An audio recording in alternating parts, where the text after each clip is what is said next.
I live by Venetian, Okay. um, by the Venetian beach. So I'm lucky to be close to there. How long have you lived there? Me and my mother bought this house 5 years ago, and because we decided to no longer rent and stuff like that, and we've been very happy here since then. So Okay. yeah, very, very happy. Her Uh, her partner's from Babylon, so so you didn't grow up here, I grew up in Huntington. Huntington. So Okay. yeah, I lived in Massapequa for a while. I lived in Patchogue. I did the usual hopping around Long Island, for Sure. like 10 years, before I settled where I am now. But Cool. Cool. So yeah, we won't like get deep into childhood then, but if you want to just like give us an overview of growing up and how it came to be that you got interested in doing what you do for a living. okay, cool. Yeah, for sure. I yeah, and like feel free. I'm an open book, so feel free to leave in whatever you want and whatever you don't Mhm. want. Um yeah, so my name's Jessica, and I started taking yoga classes when I was 12, and my sister was really into musical theater. So, as the awesome sister I was, in the mornings there was a dance studio next to the musical theater place. And me and my mom started taking yoga classes there. And I guess I got hooked ever since. So now I'm 36. I've been doing it for a very long time. And I've been teaching for 12. And it's great. So really just middle school sucks. So that's kind of just, I guess, how I started to really like yoga. And I was always kind of an athlete. I had an injury from a horseback riding accident, and after physical therapy, it was just like a really nice thing to do. I was on track and stuff like that. So adding yoga into, Where did you yeah, go to high school? I went to Half Hollow Hills. Okay. So yeah, so I grew up. I went to So Half that's Hollow like Hills. South Huntington, I guess, technically. It's Dix Hills, Gotcha. technically. Okay. Yeah. Yeah. So really just down 231, right down Uh there, huh. you know? I yeah, Okay. so right there. I grew up in the Huntington area. So it was fun. It was nice. Basic Long Island living. I can't really say, Yeah. you know. Yeah, so I was just it was just living life there, and then I went to Nassau Community College, so I didn't really move anywhere to go to school. I went for fine arts, and I started working with early childhood and special needs individuals. And I found an amazing way to infuse yoga into that. And that's what I do now is I teach yoga with the goal of optimum mobility and self-love. So, yeah. So were you originally doing like you said you went for fine arts, so you were originally doing like art therapy? I didn't know what I wanted to do. I actually went to it's I don't even think it really exists anymore, but it was the School of Fine Art, like the BOCES school. It was the Cultural Arts Center school. I Mhm. don't know what it's called. Um, Another guest we have coming up also went there. He went for music. oh, amazing! Yeah, no, it was Yeah. great. My sister went for dance. Like I loved it. It was great for me. I was really into photography and printmaking. Those were my main things, and I think I really just at that time just wanted to really be just a studio artist. I think that that would have been my goal, but it wasn't a reality for me. Mm. Um, so I found a way to make it work, and I kind of do an art therapy like type of thing by bringing in art and different things like that into my yoga classes, especially with young kids and things like that. And now that I'm in Lindenhurst, I'm in a lot of our amazing institutions here, bringing yoga for optimal mobility, like the Rainbow Senior Center. I'm there twice a month, and they are absolutely amazing. If you're 55 and over, you have parents, they are amazing. I was at the library for a while, so now I'm kind of here spreading that same message, I guess. And so at what point did you start your actual yoga training to get certified? I was 23. Okay. So I'm 36 now. So like however long that was. Right. Yeah. So So I right. did my, yeah. So the way I did it is, so yoga certifications are super important. I want to say, like, there are so many yoga certifications out now. Um, it's really important to be certified in any of your specialties. So, and you kind of go on and continue to be certified in a variety of different things. And they kind of want you to every year kind of do a continue education type of thing and do another type of training. So I started with my 200-hour training at an ashram in Queens, which was absolutely amazing. And I loved it. And then I did kids training right after that. And I got certified in kids yoga because I am an early childhood educator and I was working in a school at the time. And that's amazing. And it's so great for early intervention, development, all that stuff. And then I got trained in like restorative yoga, chair yoga. And then I did an amazing training with Liberation Prison Yoga to be trauma informed. And they were great. And the time they were going to Rikers Island doing unbelievably amazing things. The pandemic kind of changed where they're able to go, but they're still a beautiful organization. And then I did like a special, at the time they were calling it special needs. Now we're kind of changing the language here to, people living with disabilities or stuff like that. But I did trainings in that. So yeah, so since I guess 2011, I've been doing basically a training a year of, multiple hours. So yeah, I love what I do. So yeah, a lot of different sort of disciplines within the discipline there. Yeah. Yeah. So first off, how do kids, I mean, I know kids are sponges, they can learn anything. Mm-hmm. How do they take to yoga? They love it. Yeah. Kids love it. They love moving their bodies. They love exploring what their bodies can do. And you make it fun. You know what I mean? So you make it games. Like, it's like, oh, maybe we pretend to be animals. You know what I mean? And each pose represents a different animal and you do it. My mom and I have created a line of kids yoga games actually that make it really easy. So there's like a matching yoga game, a yoga bingo game, just a bunch of, and then you adapt it to all different things. I've made like the little magnet fishing game with a magnet thing and little paper clips, and then you bring science into it and you explore the science of the magnet working on and they find, and then they do the yoga pose. Or I had a private client earlier and they teach me the yoga poses first out of a book, and then I teach them the yoga poses, and it gives them a chance to be the teacher. But the most important thing that they learn is I have everybody give themselves a really big hug and say, I love me, I love me, I love me at the end of every class. And I think that that's probably the most powerful. We are not taught to tell ourselves we love ourselves, right? We say our moms, our dads, our siblings, our iPad, like everything else that we love them, our dogs. But we're not taught to tell ourselves we love ourselves. And so I hope that the more self-love, the less outside influences will be as effective or to affect them. And they can just kind of understand that. So yeah, that's kind of they love that part too. Yeah. And do their parents report back that like they're doing better in school, the things are improving in their lives, and with things like, ADHD and which is so prevalent now? Do you see an improvement in that? Yeah, so that's actually the clientele I work with specifically, and they actually see quite an improvement in focus, in self-regulation, in using the breathing. Unfortunately, we know going to school can sometimes be stressful or violent or things like that. And for kids to come back and be like, yoga, Jess, they weren't doing their breathing is positive in the sense where they're like, I would be breathing and help regulate, or they were breathing to help process whatever they needed to go through. I teach them how to use it in test taking situations, because if we just like raise our hands above over our head, it lowers our heart rate. You know what I mean?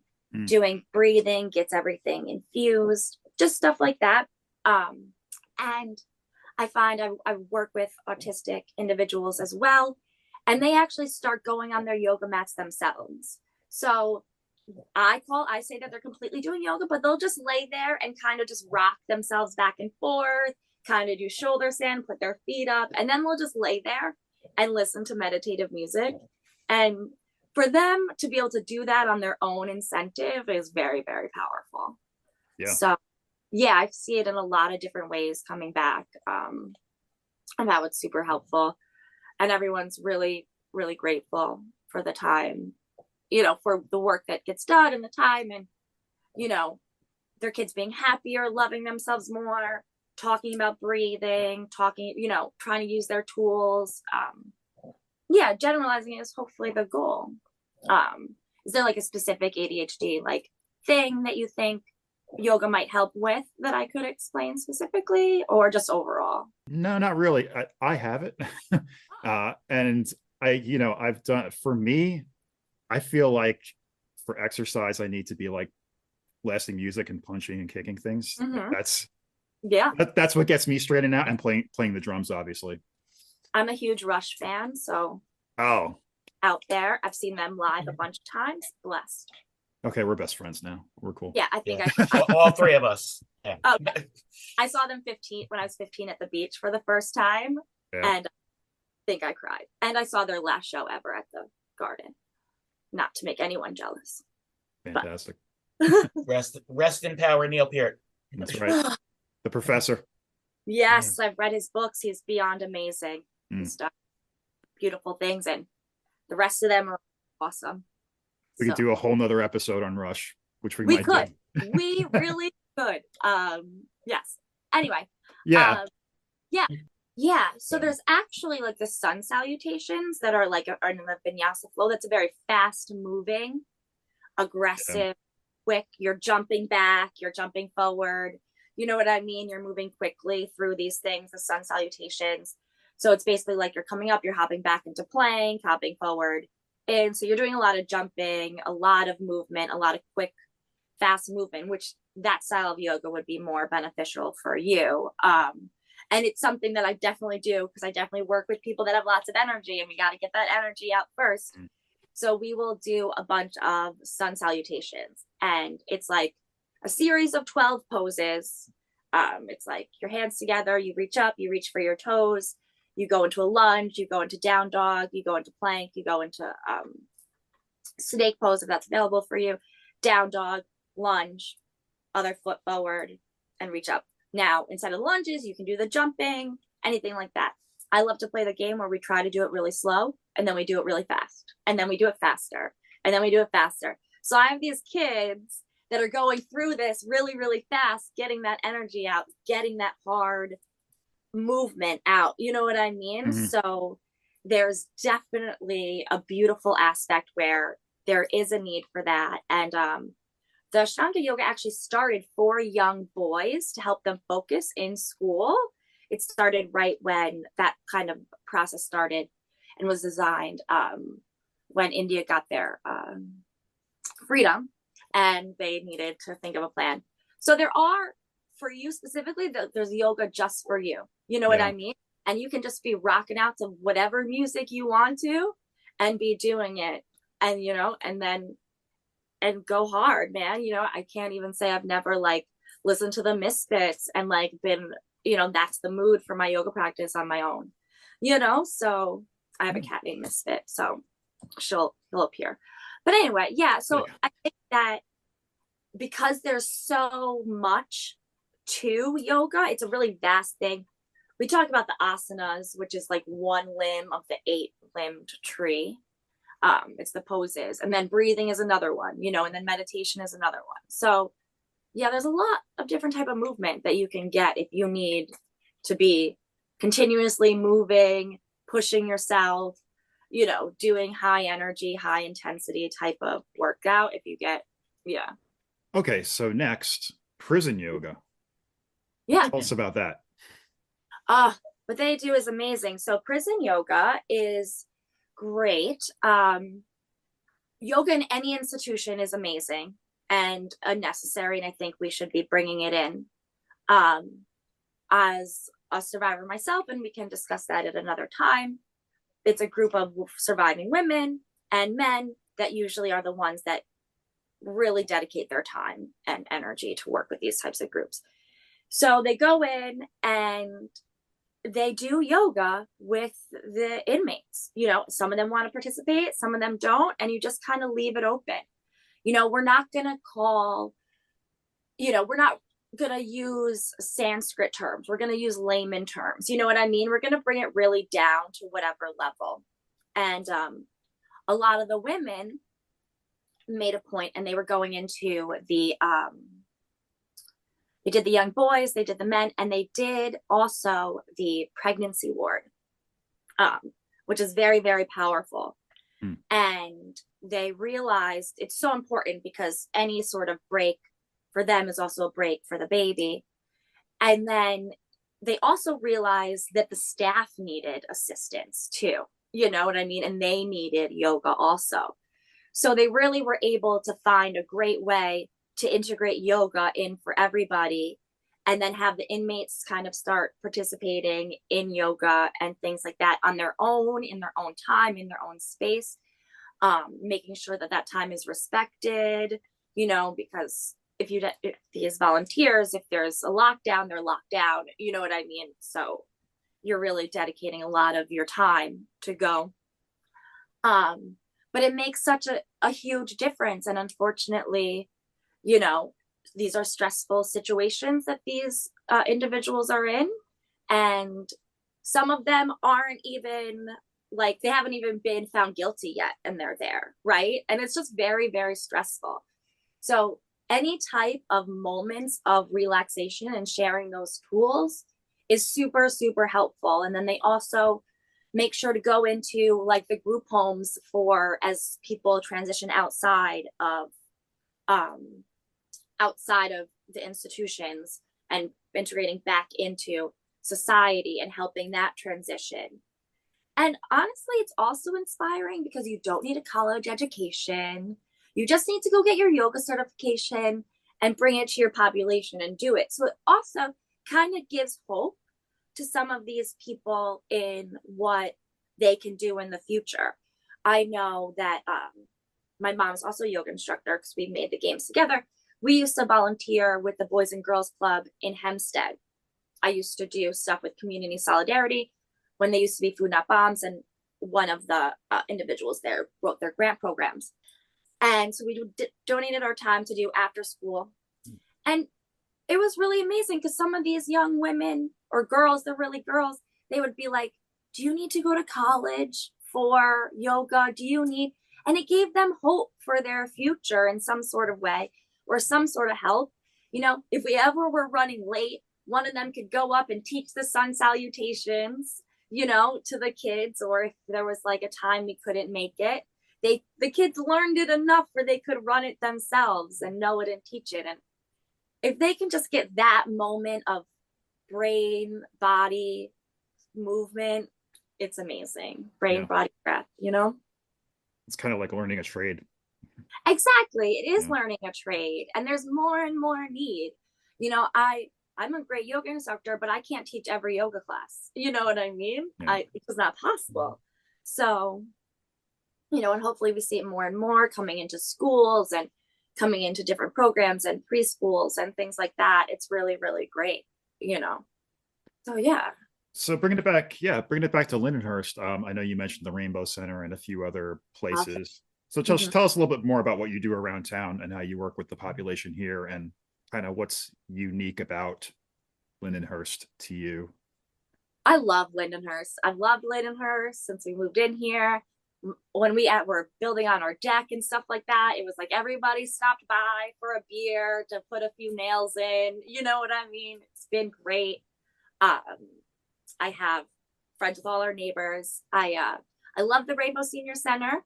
I reached out. I worked with them a lot through the library for a while. Now I'm working with them individually. Even during COVID, to bring seniors yoga, and I bring them a low impact chair yoga for an hour. We do 45 minutes of movement, low impact movement, and 15 minutes of meditation. It's empowering. They love it.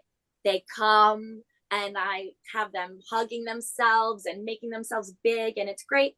But I also have 92-year-olds holding onto a chair, lifting up their back leg for Warrior 3, So the effect that has on their bodies and anatomically is amazing. The blood flow, Our calves are what pushes our blood back up to our heart. So if their legs are working better, it's all pumping better. Meditation mimics REM sleep. We know that it's harder to sleep as we get older and older and older, and it gives them an opportunity to rest in another way. It relieves some of just the pains of getting older and the stiffness. And a lot of people say that it's helping their balance, most importantly. And we work on our ankles, because like slipping an ankle, you're going to fall, and that's how you break a hip. So giving these opportunities to these seniors that have really developed Lindenhurst into what it is today and have lived here their lives, it's really, really a beautiful thing. And the women that work there do amazing things, and just advocate. They feed them lunch. They're there they have a quilting room for the women. They have a library. They take them on trips, and they really kind of have like a group of friends, and it's really, really sweet. So they there's a lot of benefit there. And then I see them at the Aldi or the Dollar Tree, and they love seeing their yoga teacher out and about in their town. Yeah.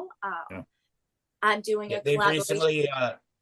Yes. they've recently renovated it too. The building's been there my entire life, but they just like redid that whole front end of it. So it's nice to see they're still Yeah. putting stuff in there. I live a couple houses away from there, so I Oh, see it well, every day.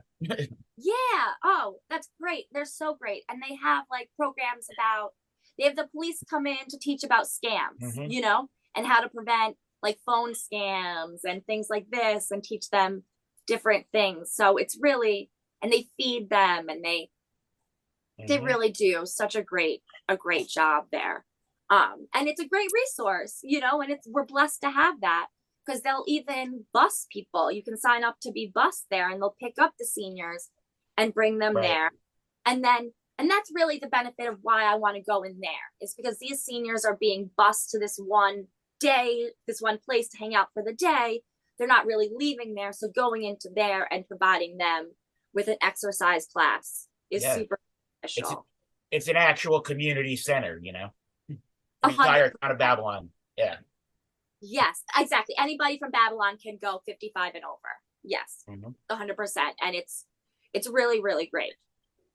Um, what? You said you started yoga when you were 12, right? Mm-hmm. So in the 24 years since you started, how have you seen the attitudes towards it change? Because in my childhood, I also had a friend that did yoga, but like nobody, very, very niche, Yeah. particular thing. And Um. Lindenhurst being like a somewhat conservative town, Mhm. people aren't always the quickest to pick up on things like that, but it's definitely more in the mainstream now, I'd say. I would say it's definitely become more mainstream. Um, Not to be political or anything like that. Right. Um, I honestly think that they united on the anti-vax thought process, and that was very uniting of the hippie Mhm. world and the conservative world. It's like Yeah. a horseshoe. So I think that they kind of more have recently bonded. So I can see how a conservative area could be more open, because they Right. align differently on having Mhm. personal choice and body and anonymity, I guess. Um, but I also think that the more that we see it helping people of different abilities, the more people see the need for it. I think that Yeah. as conservative as you can be, if it's helping your mother feel better and Mhm. safer in her body and more Mhm. independent for longer, you're going to see the benefit. Um, Everyone is for inclusion when it includes them. right, Yeah. exactly. So I think that the more inclusive things become, the better. I also think that as sports have become a lot more participating in the yoga and restorative and like the self-care aspects of recovery, Yeah. I and the athletes are doing it and speaking out about it more. I think that also helps, make a difference. I was going to bring this up, but I am unfortunately, for better or worse, a professional wrestling fan. Okay. And there is a professional wrestler by the name of Diamond Dallas Page who has developed something called DDP yoga, which I don't know if you're aware of that, but yeah, I love it. I think it's great. Yeah. I do.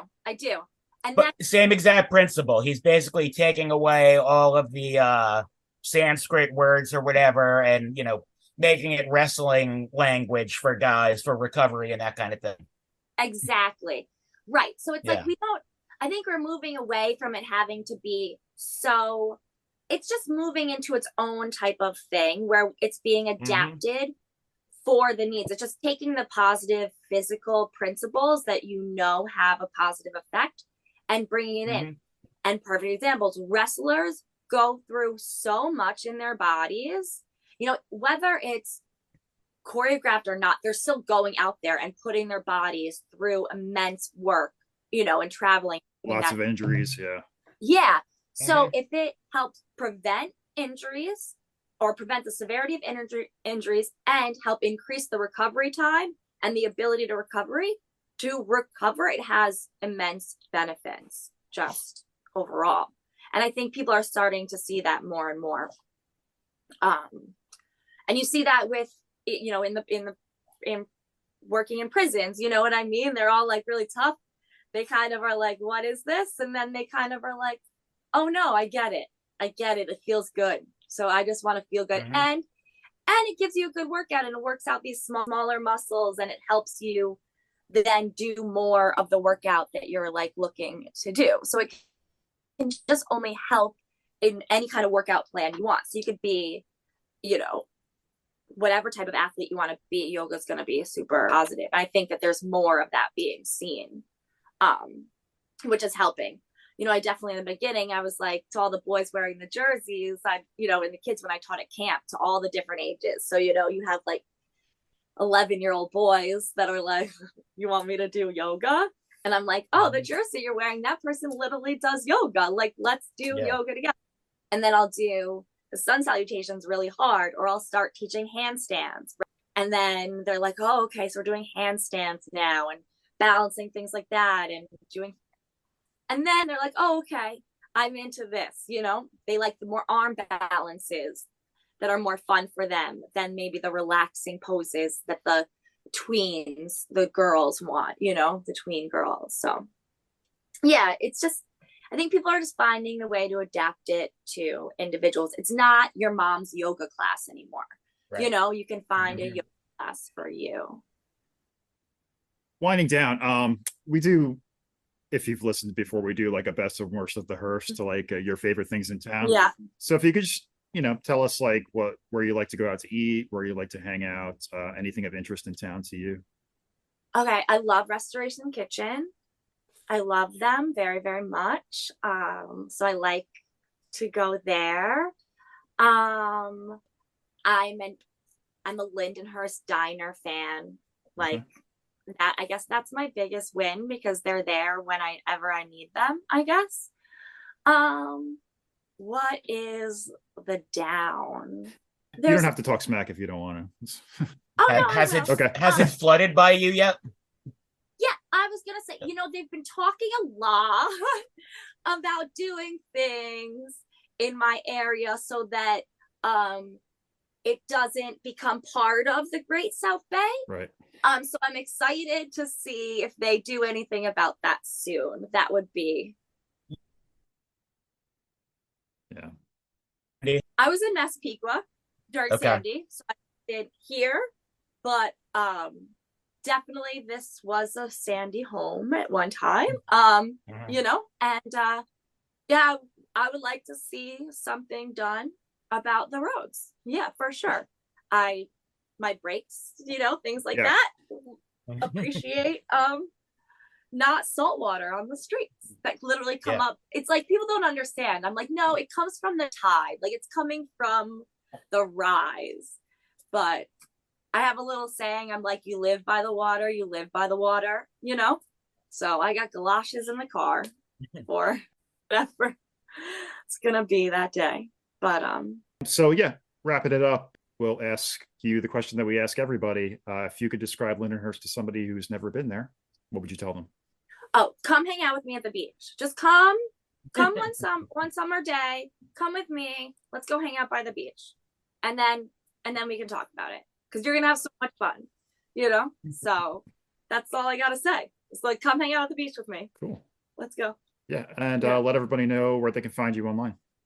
I'm Spiraling Hearts Yoga everywhere. SpiralingHeartsYoga.com, Spiraling Hearts Yoga, Instagram, Facebook, all that great stuff. And you'll see me around town. Definitely doing awesome things. Excited to run into anybody if you've listened. So feel free to say hi, you know. And thank you so much for having me. I'm excited. Yeah, thanks for coming on.